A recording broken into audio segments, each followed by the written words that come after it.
2 பேர் வந்தா போதும், புடிச்சு கொண்டு வந்து கோட்டை மாட்டி போட்டோ எடுத்து போடுறா போஸ்டர் அப்படி. இதெல்லாம் ரொம்ப நாளைக்கு இந்த உண்மை நிக்காது.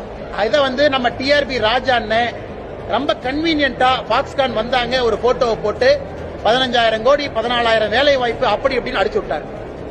பாக்ஸ்கான்கார அவன் பல பிரச்சனை அவனுக்கு இருக்கு.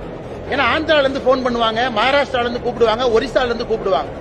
அதனால பாக்ஸ்கான்காரங்க அப்படியெல்லாம் பொய் சொல்லிட்டுலாம் போக முடியாதுங்க. அவங்க என்ன சொன்னாங்க, ஐயா நாங்க உங்க கூட்டத்துக்காக வரல, 1 ஆண்டுகளுக்கு முன்பே முடிவு செஞ்சோம் இந்த இடத்துல எக்ஸ்பான்ஷன் பண்ணணும், அதுபடித்தான் பண்ணணும். பாக்ஸ்கான் நிறுவனம் இன்று உண்மையை பேசிய பிறகு தமிழக அரசுக்கு பிரச்சனை. இத தமிழக அரசுக்கு என்னுடைய அறிவுரை என்னன்னா, தமிழ்நாட்டில் இன்னைக்கு டீ கடை ஆரம்பிச்சா கூட திராவிட மாடல் போர்டு வைக்கிறீங்க, எல்லாம் அநியாயமா?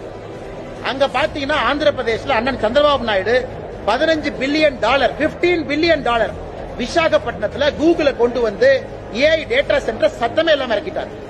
15 பில்லியன் எங்க? ஏன்னா 2 சோப் டப்பா தயாரிக்கிறது எங்க? அதனால அண்ணன் டிஆர்பி ராஜா அவர்கள் நல்ல முதலமைச்சர் ஏமாத்துறார்.